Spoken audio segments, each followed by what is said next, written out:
Ẹ káàbọ̀ sí House of Doers. A wà ní University of Lagos ní òní. Ìbéèrè tí a fẹ́ béèrè lọ́wọ́ àwọn students lónìí ni pé tí ẹ bá lọ sí Owambe, oúnjẹ márùn-ún wo ni ó gbọ́dọ̀ wà ńbẹ̀? Ẹ jẹ́ ká bẹ̀rẹ̀, ẹ bá wa ká lọ. Tẹ́ bá lọ sí Owambe, oúnjẹ márùn-ún wo ló máa wù yín kó wà ńbẹ̀? Iyán àtẹ̀gúsí. One.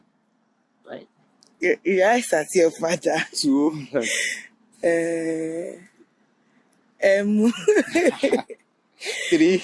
So ó kù méjì.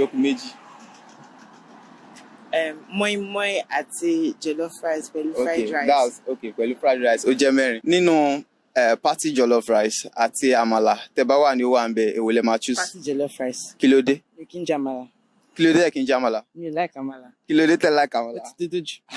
Àmàlà dúdú jù, but àmàlà ní best food àwọn Yorùbá náà.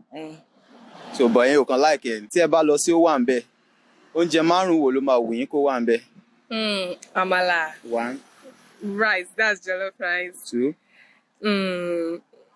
Iyan. Okay, that's three. Okay. And Owambe nowadays, Oma Mugari. Okay, Yes, yeah. I want that. That's four. And Semo. Semo, and that's five. Oúnjẹ márùn-ún tó máa wù yín kó wà ńbẹ̀. Tó máa wà ńbẹ̀. Okay.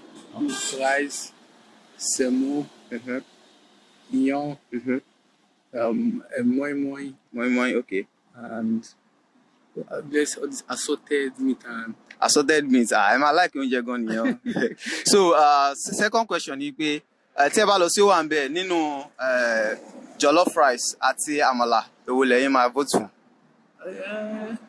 I would say I eat rice probably often, so I'll go for amala. Okay, that's this one. Tẹ́ fi máa mú àmàlà.